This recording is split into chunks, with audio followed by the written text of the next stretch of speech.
Press वार्ता में आए हैं, सबका अभिनंदन, सभी को नमस्कार। अन्ना हजारे जी ने सही कहा था कि अरविंद केजरीवाल जी के दिमाग पे पावर चढ़ गया है और चिट्ठी लिख करके अन्ना हजारे जी ने ये बात पूरे हिंदुस्तान को बताई थी।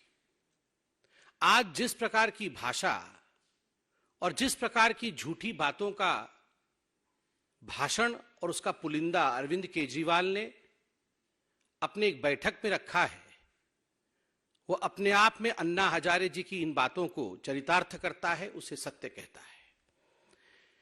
आज ऐसा लगता है कि इंडियन जुडिशरी से बड़ा केजरीवाल जी का सर्टिफिकेट है।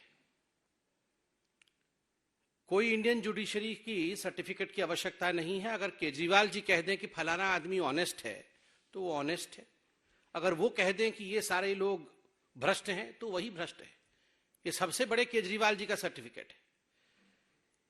इनका पुराना जो नौटंकी है वो आरंभ हो गया है। आपको याद होगा, कोई भी चुनाव आता है, किसी भी राज्य में कोई चुनाव आता है तो इसी प्रकार की नौटंकी केजरीवाल जी की चालू हो जाती है। वो उस राज्य में जाते हैं और कहते हैं बस मैं ही फर्स्ट आने वाला हूं, मैं ही जीतने वाला हूं, हम जीत गए हैं, हमारे सर्वे आ गए हैं और सब डरे हुए हैं। जो भारत की सरकार है डरी हुई है, गुजरात की सरकार डरी हुई है, बाकी सारी सरकारें डरी हुई है। याद करिए, ऐसे ही जाके हिमाचल में बोल रहे थे कि सब डरे हुए हैं। पूरी की पूरी पार्टी हिमाचल की जो आम आदमी पार्टी है वो आज पता नहीं कहां डिसइंटीग्रेट हो गई है, दिख ही नहीं रही, सब छोड़ के चले गए। उत्तराखंड में जाके इसी प्रकार का भाषण कर रहे थे कि चुनाव आ गया है जी, हम तो जीत जाएंगे, हम तो फर्स्ट आने वाले हैं। सीएम का कैंडिडेट भी घोषित कर दिया था उनके पार्टी के अध्यक्ष को। याद करिए किस प्रकार से उनके पार्टी के अध्यक्ष ने खुद आम आदमी पार्टी को छोड़ दिया। मुझे तो आश्चर्य हो रहा है अभी तक जो बाइडेन पे हमला क्यों नहीं बोला है। ये जो बाइडेन भी डरे हुए हैं आम आदमी पार्टी से और केजरीवाल से, और वहां भी उनकी पॉपुलैरिटी बहुत ज्यादा है क्योंकि विश्व में तो बात ही हो रही है। इनकी हो हल्ला क्लिनिक इत्यादि इत्यादि के बारे में पूरे विश्व में बात हो रही है। तो अब डरना सिर्फ बाइडेन जी को बाकी है, बाकी तो सब डरे ही हुए। बंधुगण, आत्ममुग्धता जिसको अंग्रेजी में मेगैलोमैनियक कहते हैं, इस विषय में सुना था मगर आज पहली बार हमने देखा। 2 राज्य में सरकार बनने के बाद मैं भगवान बन गया हूं। अरविंद केजरीवाल जी अब भगवान बन गए। मानव इतिहास में इंसान से भगवान बनने का ये जो सफर है, इतने कम समय के अंदर पूरा करने वाला वो पहले व्यक्ति है। कान्हा बन गए हैं वो।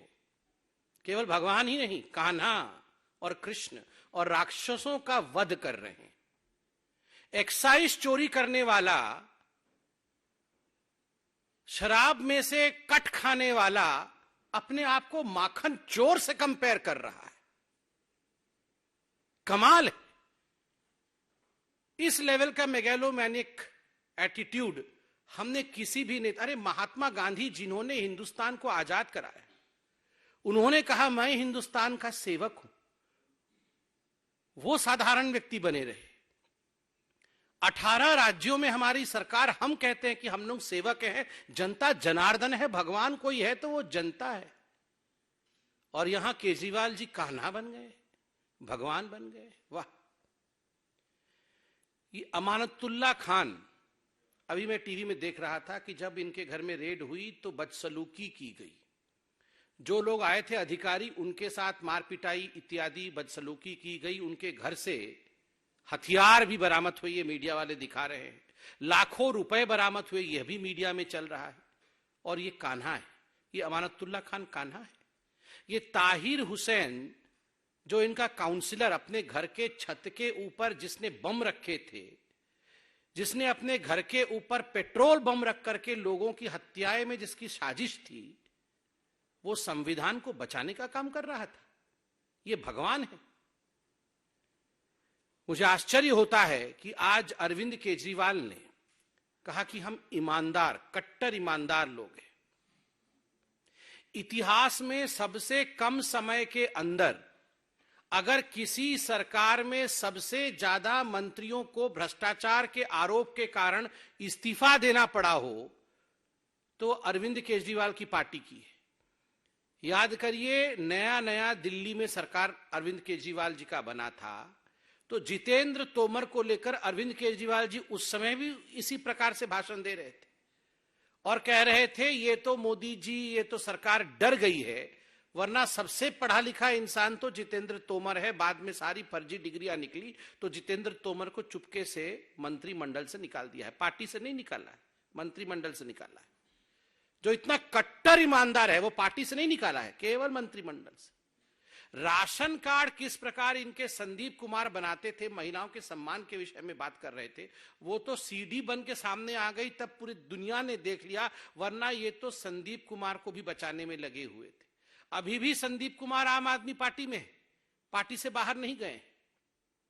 ये असीम खान इनके मंत्री थे, रंगे हाथ पकड़े गए, वो भी सीडी बन गई, और सीडी बन के जब वीडियो सामने आ गई तो कोई गति नहीं रही, कोई उपाय नहीं रहा, तो उनको बाहर निकालना पड़ा। मगर ये असीम खान भी अभी आम आदमी पार्टी में। ये सारे भ्रष्टाचारी जिनको आम आदमी पार्टी और केजरीवाल ने खुद अपने पार्टी से निकाला था, ये सारे भ्रष्टाचारी लोग आम आदमी पार्टी में हैं और कान्हा बने हुए हैं। ये भगवान है। स्वास्थ्य के विषय में इन्होंने कहा कि हमने बहुत कमाल का काम किया, और इनकी जो चर्चाएं होती है ना, इनकी चर्चाएं कोई दिल्ली में और इंडिया में नहीं होती, इनकी चर्चाएं तो पूरे विश्व में होती। पूरे विश्व में ये हो हल्ला क्लिनिक के बारे में चर्चा हो रही। देखिए, मैं आज एक चैलेंज करता हूं। दिल्ली के हमारे आदरणीय निवासी जनता जनार्दन, जब इतना बड़ा कोविड का जो आपदा था पूरे विश्व पे पड़ा, कितने दिल्ली के लोग ये मोहल्ले क्लिनिक में भर्ती हुए थे, मुझे बताइए। मुझे एक ऐसा मोहल्ला क्लिनिक दिखा दीजिए जिसमें आईसीयू बेड थे, जिसके अंदर आइसोलेशन बेड थे, जहां पर उनकी ट्रीटमेंट हो रही थी, जहां पे ऑक्सीजन प्लांट लगा था। एक ऐसा मोहल्ला क्लिनिक दिखा दीजिए जहां एक मरीज भर्ती था। एक भी आपने कोविड के पेशेंट का ट्रीटमेंट नहीं किया, और आप बता रहे हैं कि पूरे विश्व में जो है वो इनके मोहल्ला क्लिनिक की। देखिए, काम कम और हल्ला गुल्ला, बयान बहादुर। ये पूरे विश्व में एक ऐसा सीएम कहीं नहीं है, सीएम विदाउट पोर्टफोलियो। आपने कहीं देखा है, आपने कहीं भी देखा है कि पूरे विश्व में कोई सीएम बिना काम का चीफ मिनिस्टर हो? कोई काम नहीं है जी, केवल भाषण करना, कोई पोर्टफोलियो नहीं है, बयान बहादुर, बड़ी बड़ी बातें करना कि विश्व में हमारे लिए चिंता हो रही है, और कोई काम नहीं करना। आज मुझे तो बड़ा आश्चर्य लगा कि जिस प्रकार से अरविंद केजरीवाल जी ने भ्रष्टाचार का महिमा मंडन किया है, ग्लोरीफाइंग करप्शन, आज अपने प्रतिनिधियों के, जो लोग पब्लिक रिप्रेजेंटेटिव हैं, उनके बैठक में अरविंद केजरीवाल जी ने एक ऐलान किया कि आप सब लोग 3-4 महीने जेल जाने के लिए तैयार हो जाओ जी। और जेल कोई खराब जगह नहीं है, और जेल जाना कोई बुरी बात नहीं है, जेल सबको जाना है। आप सोचिए, अगर यह संदेश एक मुख्यमंत्री देता है कि जेल जाना चाहिए, आप 200-400 हजार करोड़ के, 200-400 करोड़ के घपले करो और जेल चले जाओ, 4-5 महीने बाद तो छूट जाओगे, उसके बाद तो केस चलता ही रहेगा। लालू प्रसाद यादव जी को भी चारा घोटाले में कोई 4 दिन के अंदर उनको जेल में थोड़ी डाल दिया था। हमारी जुडिशरी का एक तरीका है जिसमें सबको अपने पक्ष को रखने का मौका दिया जाता है, और पूरा मौका दिया जाता है, और उस पूरे मौके में आप अपने पक्ष को इंडियन जुडिशरी के सामने रखते हैं। पक्षपात रवैये के साथ कभी भी भारत की जुडिशरी काम नहीं करती है, और इसीलिए लालू प्रसाद यादव को भी सफाई देने का मौका मिला था, मगर लगभग 30 वर्ष के बाद वो जेल गए। तो केजरीवाल जी, जेल जाना बड़ी अच्छी बात है। ये सत्येंद्र जैन भारत रत्न, जो जेल जाए उसको भारत रत्न दे दो। कल सत्येंद्र जैन को भारत रत्न मिलना चाहिए, आज अमानतुल्लाह खान को भारत रत्न मिलना चाहिए, और जेल सबको जाना चाहिए। आप कट्टर ईमानदार पार्टी हैं। आप कट्टर ईमानदार पार्टी नहीं है, कट्टर बेईमान और कट्टर भ्रष्ट पार्टी है, जो जेल जाने के लिए भी अपने मंत्रियों को प्रोत्साहित कर रहे हैं कि तुम भले ही जेल जाओ, मगर कट लाके मेरे जेब में भरो पहले। और एक बात मुझे समझ में नहीं आती है, ये सीबीआई, ईडी, ये सारे लोग इनको पहले से बता देते हैं कि इनके कौन से मंत्री के घर में रेड होने वाला है।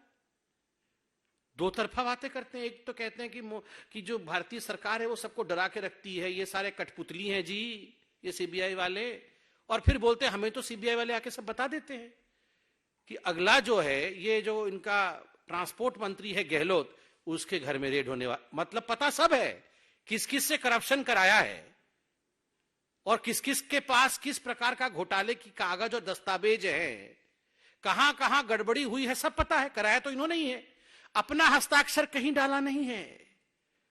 सारे फाइल में हस्ताक्षर इनके दोस्तों की है, कहीं मनीष सिसोदिया की है, कहीं दूसरों की है, कहीं सत्येंद्र जैन की है। अपना हस्ताक्षर है नहीं, पता सब कुछ है भ्रष्टाचार किसने किया है, इसलिए पता है कि किसके घर में रेड होगा। और बोलते हैं सीबीआई वाले आके हमें बता रहे हैं। आज इन्होंने कहा कि जज बदल दिया। सत्येंद्र जैन जी के लिए आप तो ऑनेस्टी का सर्टिफिकेट लेके घूम रहे थे कि ये बड़े सचोट व्यक्ति है सत्येंद्र जैन। जज बदल दिया, एक प्रक्रिया होती है इंडियन जुडिशरी की। ये जज बदलने, किसका ट्रांसफर होता है, कौन जज किस कोर्ट से किस कोर्ट में जाएगा, ये भारतीय जनता पार्टी या पॉलिटिशियन नहीं करते हैं। ये जजों के ऊपर आपके लोग चोरी डकैती में पकड़े जाएं, भ्रष्टाचार में पकड़े जाएं और जेल के अंदर जाएं, तो आप जजों के ऊपर उंगली उठाएंगे। आप कहेंगे वो जज अच्छा था और ये जज खराब है। आप अपने मंत्रियों के भ्रष्टाचार के जो सीडी सामने आए हैं, आपने आज रिकॉर्डिंग्स के बारे में बात की, स्क्रीनशॉट के बारे में बात की। हम तो यहां सीना ठोक करके हमने यहां पर पर्दा लगा करके पर्दे में दिखाया था जी कि मोटा माल मनीष सिसोदिया को किस किसने दिया है, पैसा कैसे अरविंद केजरीवाल जी तक पहुंचा है, ये सब तो हमने दिखाया था यहां पर्दे में। आपने दिखाया पूरे हिंदुस्तान को। इस पे जवाब देने की हिम्मत है? हिम्मत नहीं है। क्यों नहीं जवाब दे पा रहे हैं? क्योंकि पकड़े गए हैं, धरे गए हैं रंगे हाथ चोरी डकैती करते हुए। तो जवाब कहां से दे पाएंगे? मैं तो अभी अरविंद केजरीवाल जी को चैलेंज करता हूं, आप तो स्टिंग मास्टर हैं, स्टिंग मास्टर हैं। हमने 2 स्टिंग दिखाया, उस पर आप चुप्पी क्यों साधे हुए? मनीष सिसोदिया जी उस दिन बीच में प्रेस कॉन्फ्रेंस छोड़ के भाग गए। जब मीडिया वालों ने उनसे सवाल पूछा कि हमने स्टिंग किया है, किसी ने स्टिंग किया है और स्टिंग बीजेपी ने दिखाई है, इस पे क्या जवाब है? तो बीच में से नहीं मुझे ये स्टिंग नहीं होता, कुछ नहीं करके चले गए उठ के, क्योंकि जवाब नहीं है उनके पास। लॉकर से झुनझुना मिला। मुझे तो समझ में नहीं आता है, लॉकर से झुनझुना और बाहर कई गुना। तो ये सत्येंद्र जैन के लॉकर से भी तो झुनझुना मिल रहा था, मगर फिर कोर्ट ने क्यों नहीं छोड़ा इनको बाहर? अभी तक बेल क्यों नहीं मिला? वहां जाके कह रहे थे कि कोविड के कारण सारी याददाश्त चली गई है, इसलिए मुझे पता नहीं है फाइल कहां है। देखिए, इस देश में बिल्कुल कानून स्पष्ट है। गरीब हो, अमीर हो, मंत्री हो, एविडेंस के आधार पर बेल मिलती या नहीं मिलती है, उसके आधार पर कस्टडी दी जाती है या नहीं दी जाती है। कस्टडी दिया गया, आज तक बेल नहीं मिला, क्योंकि कट्टर भ्रष्ट हैं, कट्टर भ्रष्ट। पंजाब में बोला बीज डाल दिया पेड़ बन गया। आज बोल रहे थे कि भगवान आके बीज डाल गए और 10 दिन में पेड़ बन गया। ऐसा तो 10 दिन में अरविंद केजरीवाल जी, कोई बरगद का पेड़ नहीं बनता है, कांटेदार झाड़ बनती है। 10 दिनों के अंदर पेड़ बन गया इनका। और 10 दिनों के अंदर इनके स्वास्थ्य मंत्री थे पंजाब के, उनकी भी सीडी आ गई, फिर उनको निकालना पड़ा।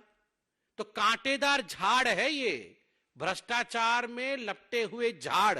ये पेड़ नहीं है छांव देने वाले, ये फलदार वृक्ष नहीं है। मैं आज मीडिया को भी धन्यवाद देना चाहता हूं। मीडिया के विषय में भी बहुत कुछ कहा गया।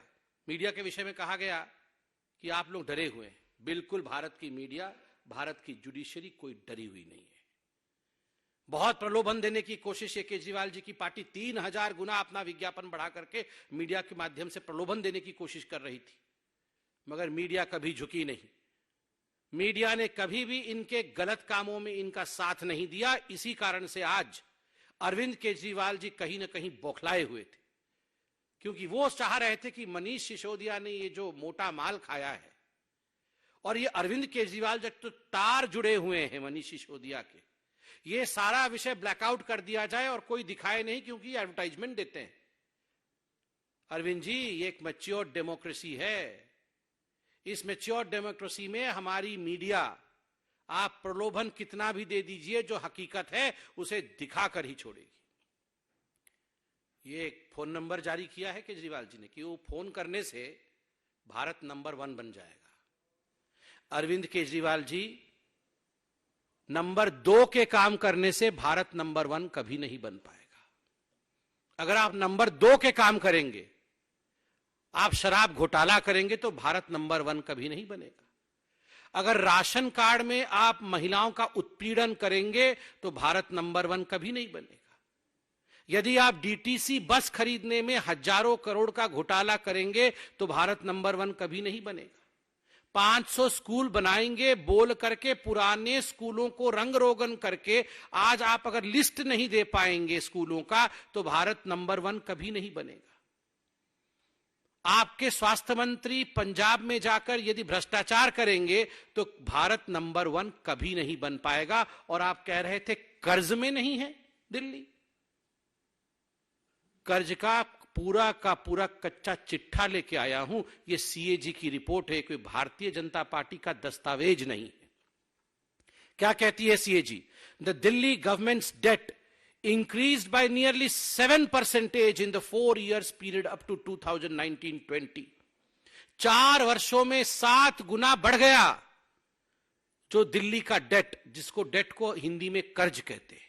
क्यों बढ़ गया, ये आप सभी जानते हैं। The debt increased by rupees 2268.93 crore, लगभग 3000 करोड़ का कर्ज दिल्ली के ऊपर। और क्यों ना हो, जब आप 144 करोड़ रुपया शराब ठेकेदारों का माफ कर देते हैं, जब डिस्कॉम के साथ जिस प्रकार का आप देख रहे हैं बिजली को लेकर घोटाला कर रहे हैं, आप डीटीसी बस में हजारों करोड़ का घोटाला कर रहे हैं, तो 3000 करोड़ का जो कर्जा है वो तो होगा। फिर भी सीएजी कहती है जो सरप्लस दिल्ली में दिखाया जाता है ना, वो क्यों दिखाया जाता है, मैं पढ़ देता हूं। The Delhi government has been able to maintain revenue surplus on account of pension liabilities of its employees being borne by the central government, the report printed. In addition, expenditure of the Delhi police is also borne by the Ministry of Home Affairs, the government of India. ये भारत सरकार आपको पैसा देती है law and order के लिए। भारत सरकार सारा पेंशन की लायबिलिटी उठा लेती है, इसलिए आपके लोन को सूझने का काम भारत सरकार कर रही है। अरे केजरीवाल जी, हम केरल जाते हैं तो वहां पर पेज खोलो किसी अखबार का, तो वहां केजरीवाल जी टोपी पहन के बैठे हुए हैं, मैं कान्हा हूं। आप गुजरात जाएंगे तो वहां पर टोपी पहन, मैं कान्हा हूं। आप अंडमान निकोबार जाएंगे तो सरकार आपकी दिल्ली में है, और अंडमान निकोबार में टोपी पहन के हर अखबार के पहले पन्ने पर करोड़ों करोड़ रुपए खर्च करके मैं कान्हा हूं, मैं भगवान हूं। अरे आप दिल्ली में हैं, आप अंडमान निकोबार के अखबार में क्यों दे रहे हैं, पैसा खर्चा कर रहे हैं? किसका पैसा है ये दिल्ली की जनता का पैसा है, जो आप अंडमान निकोबार में, दमन दीव में, केरल में, गुजरात में, हिमाचल में, जम्मू कश्मीर में, हर जगह आप पैसा खर्चा कर रहे हैं अपने आप को चमकाने के लिए। यह पैसा दिल्ली की जनता का है। मैं इतना ही कहना चाहता हूं बंधुवन, कि जहां तक गुजरात का सवाल है, ये गर्वी गुजरात है। ये गर्वी गुजरात कभी भी दिल्ली के तुगलक से नहीं चलेगा। दिल्ली का तुगलक जो मेधा पाटकर को वहां का सर्वे सर्वा मानता है, दिल्ली का तुगलक जो सोचता है कि मेधा पाटकर ही उनकी नेता है, जिस मेधा पाटकर ने विकास के कामों को गुजरात में रोका, उस मेधा पाटकर के नाम पर आप गर्वी गुजरात को कभी झुका नहीं सकते। गुजरात की जनता है साहब, गर्वी गुजरात की जनता। जो लोग सर्जिकल स्ट्राइक पे सवाल करते हैं कि सर्जिकल स्ट्राइक झूठी थी, भारत ने सर्जिकल स्ट्राइक नहीं किया, और जो लोग पाकिस्तान को क्लीन चिट देने का काम करते हैं, गर्वी गुजरात की जनता कभी भी उन पे विश्वास नहीं करती है। गर्वी गुजरात की जनता उन लोगों पे कभी विश्वास नहीं करती है जो आर्मी में आज युवाओं के रिक्रूटमेंट पे रोक लगाने की कोशिश कर रहे हैं, और जो लोग जेएनयू में जाकर भारत तेरे टुकड़े होंगे इंशाअल्लाह इंशाअल्लाह के साथ खड़े थे। कभी भी गर्वी गुजरात की जनता इस प्रकार के दिल्ली के तुगलकों के फरमान पर नहीं चलने वाली है। वो विकास पथ पर दशकों से चल रही थी, और गुजरात विकास पथ पर ही चलेगा।